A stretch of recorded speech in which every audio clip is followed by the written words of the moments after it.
Et voilà enfin la recette des mendiants au chocolat. Alors vous avez été très nombreux à me demander la recette des petits chocolats. Et bien voilà, donc je vous explique de A à Z comment faire ces petits mendiants. Sain et savoureux. Donc il n'y a pas de sucre rajouté, il n'y a pas de conservateur rajouté.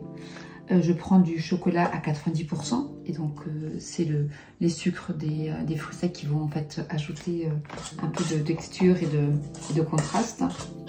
Au préalable, je fais griller lentement des amandes, des noisettes et des graines de sésame. Là, c'est au choix.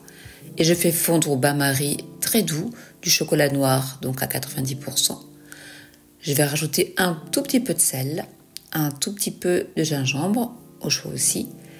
Là, c'est le chocolat que je préfère à 90%.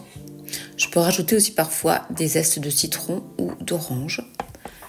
Et là, je mélange lentement. Et voilà mon chocolat fondu. Je prépare mes feuilles de thé flex, spéciales pour mon déshydrateur, ou sinon du papier sulfurisé. Et je forme des petits ronds.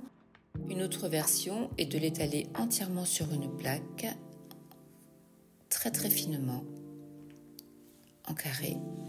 Une fois tout mon chocolat bien étalé, je vais commencer à placer mes fruits secs avant que le chocolat ne durcisse.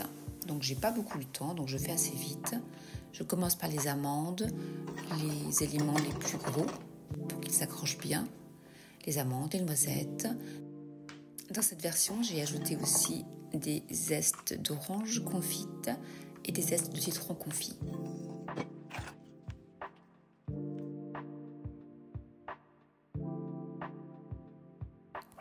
Dans cette version, j'y ai aussi rajouté des baies de goji, mais on peut aussi mettre des raisins secs. À la fin, je parsème des petites graines de sésame et là, j'ai rajouté aussi un peu de graines de pavot. Et voilà, il n'y a plus qu'à laisser refroidir. Une fois bien refroidie, eh bien, elle se décolle très facilement de la feuille et vous pouvez les conserver dans une boîte hermétique pendant plusieurs semaines. Et là, pour les grandes plaques, on va juste les découper. Alors, c'est moins joli, mais le chocolat étant très fin, j'apprécie beaucoup cette version-là. Alors, si cette recette vous a plu, eh bien, n'hésitez pas à la partager.